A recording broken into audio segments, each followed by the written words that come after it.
Assalamualaikum warahmatullahi wabarakatuh. Halo teman-teman semua, kembali lagi ke video saya. Uh, jadi malam hari ini kita mau membuat video digitalisasi perdagangan dan keuangan internasional. Dan saya atas nama Muhammad Fatur Rahman Faisal, NIM 222790001 dari Prodi Bisnis Digital. Oke. Nah, sebelum melangkah lebih lanjut atau lebih jauh, kita perlu mengetahui, sebelum kita masuk di pertanyaan-pertanyaannya, kita harus juga mengetahui apa itu UMKM. Oke teman-teman, ini dia penjelasan tentang UMKM. Nah, seperti yang teman-teman lihat di slide atau di video, UMKM adalah singkatan dari usaha mikro kecil dan menengah. Nah, UMKM ini adalah usaha produktif yang dimiliki oleh perorangan atau badan usaha yang memenuhi kriteria tertentu. Nah, UMKM ini memainkan peran penting dalam perekonomian, terutama di negara-negara berkembang termasuk Indonesia. Nah, karena mereka menyumbang pada pencipta lapangan kerja, perataan pendapatan, serta penumbuhan ekonomi di Indonesia. Oke. Nah, selanjutnya itu kita masuk ke pertanyaan pertama, itu apa dampak ekonomi digital terhadap UMKM atau usaha mikro kecil menengah. Oke, masuk di slide-nya. Oke, ini dia ada 8 ya dampak-dampaknya yang ditimbulkan oleh ekonomi digital terhadap UMKM. Yang pertama itu ada peluang ya. Nah, di sini peluang dimaksud itu adalah akses pasar yang lebih luas. Dengan teknologi digital, UMKM bisa menjangkau konsumen di luar wilayah geografis mereka. E-commerce, media sosial, serta platform digital lain membantu memperluas pasar secara global. Nah, yang kedua ada efisiensi operasional. Nah, dengan adanya adopsi teknologi, UMKM bisa mengotomatisasi berbagai proses seperti manajemen inventaris, akuntansi, dan pemasaran. Hal ini dapat mengurangi biaya operasional serta peningkatan efisiensi.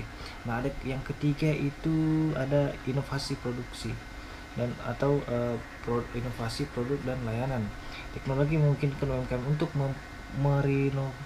berinovasi dalam cara mereka menawarkan produk dan layanan, misalnya dengan model bisnis berbasis platform atau layanan yang pelanggan yang lebih cepat.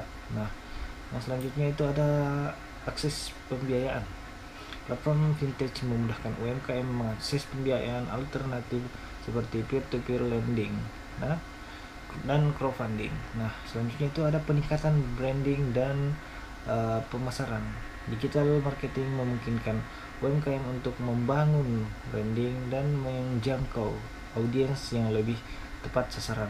Nah, ada yang selanjutnya adalah tantangan. Kompetisi yang lebih ketat.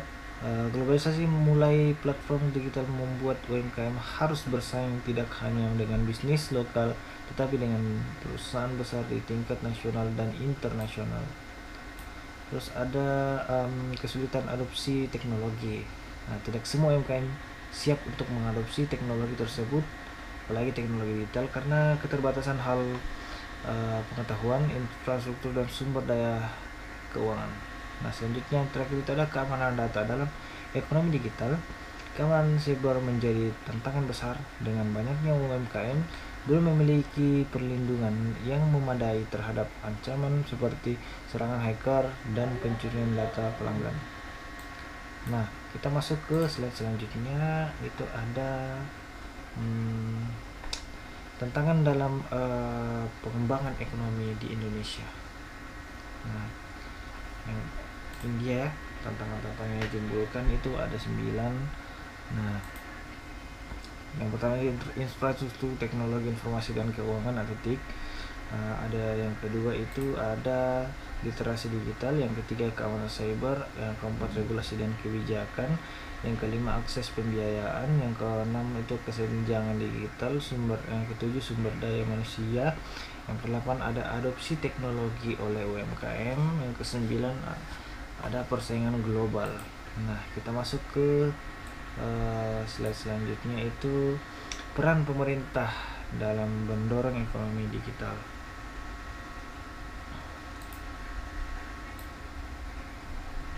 Oke.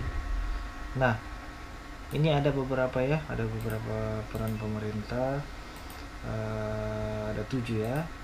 Yang pertama itu penyediaan infrastruktur digital, yaitu pembangunan jaringan internet. Pemerintah berperan dalam memperluas dan meningkatkan akses internet, terutama di daerah pedesaan dan terpencil. Nah, yang kedua itu penguatan regulasi kebijakan. Nah, regulasi kebijakan ini yang mendukung inovasi. Pemerintah perlu membuat regulasi yang mendukung inovasi digital dan tidak membebani pelaku bisnis dengan aturan yang terlalu rumit atau membatasi. Yang ketiga ada meningkatkan literasi digital. Program pelatihan dan pendidikan. Pemerintah bisa menyediakan program pelatihan untuk meningkatkan literasi digital, baik untuk masyarakat umum maupun pelaku usaha kecil dan menengah atau UMKM, sehingga mereka bisa memanfaatkan teknologi digital secara optimal. Yang keempat itu ada dukungan terhadap startup dan UMKM. Pembiayaan dan insentif bagi startup itu pemerintah dapat bekerja sama dengan lembaga keuangan atau fintech untuk memberikan akses pembiayaan bagi startup teknologi dan UMKM digital. Nah, selanjutnya itu yang kelima ada menciptakan ekosistem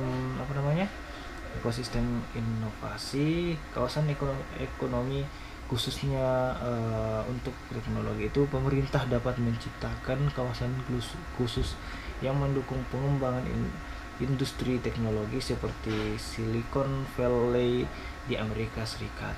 Nah, yang keenam itu ada mendorong adopsi teknologi baru. Kebijakan pro adopsi teknologi. Pemerintah bisa mendorong adopsi teknologi seperti blockchain, AI, fintech, ada big data, serta di berbagai sektor itu seperti kesehatan, pendidikan, serta pertanian. Nah, yang selanjutnya yang ketujuh ada pengaruh pasar dan persaingan. Nah, persaingan pasar ini dalam ekonomi digital, perusahaan besar seperti platform e-commerce atau penyedia teknologi bisa mendomisi pasar. Pemerintah perlu memastikan adanya regulasi yang menciptakan persaingan sehat agar UMKM tidak tersingkir oleh raksasa teknologi. Nah, yang selanjutnya itu kita bahas tentang teknologi terbaru yang mendukung ekonomi digital. Berikut adalah macam-macam teknologi yang terbaru ya untuk mendukung ekonomi digital ini. Yang pertama ada 5G ya. Kita masuk ke 5G. 5G itu kecepatan internet super cepat. Teknologi 5G menawarkan kecepatan internet yang jauh lebih tinggi dibanding 4G, memungkinkan transfer data yang lebih cepat dan koneksi yang lebih stabil. Nah, yang kedua ada Internet of Thinking atau IoT. Nah, otomatisasi dan pengumpulan data atau IoT memungkinkan berbagai perangkat untuk saling terhubung dan bertukar data secara otomatis. Nah, yang ketiga itu ada kecerdasan buatan atau seperti biasa dibilang AI. Nah, otomatisasi proses bisnis. AI digunakan untuk mengotomatisasikan berbagai proses bisnis seperti layanan pelanggan melalui chatbot, analisis data untuk keputusan bisnis serta optimalisasi proses produksi. Nah, ada yang keempat itu blockchain. Nah, Blockchain ini keamanan transaksi ya. Teknologi blockchain menawarkan sistem transaksi yang transparan dan aman, sangat berguna untuk fintech, logistik, serta manajemen rantai pasokan. Blockchain dapat memastikan integritas data dan risiko penipuan. Nah, ada yang kelima itu ada cloud computing ya.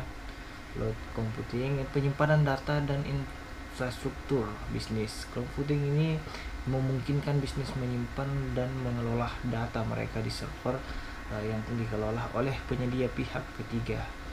Nah, dia ini berfungsi untuk menyimpan data dan infrastruktur. Nah, yang keenam itu ada big data, big data, big data dan analitik. Nah, pengambilan keputusan berdasarkan data. Big data memungkinkan perusahaan mengumpulkan, penyimpan dan menganalisis volume data yang sangat besar untuk memahami pola pelaku pelanggan, tren pasar, dan efisiensi operasional, prediksi tren pasar. Nah, yang ketujuh itu ada augmented reality atau AR dan visual reality atau VR, pengalaman belanja yang lebih interaktif. Nah, dalam e-commerce, teknologi VR dan AR ini memungkinkan konsumen untuk mencoba produk secara virtual sebelum membelinya. Yang ke-8 itu ada fintech atau financial teknologi, itu infrastruktur inklusi keuangan. Teknologi fintech ini seperti membayar digital, peer-to-peer lending, dan non-bank mendorong inklusi keuangan dengan penyediaan akses yang lebih mudah dan cepat ke layanan yang mungkin itu saja materi atau beberapa hal yang bisa saya sampaikan. Semoga bermanfaat. Kurang lebihnya mohon dimaafkan karena manusia tidak luput dari kesalahan dan segalanya hanya milik Allah Subhanahu wa taala, insyaallah. Baik, terima kasih atas perhatiannya. Mohon maaf. Assalamualaikum warahmatullahi wabarakatuh.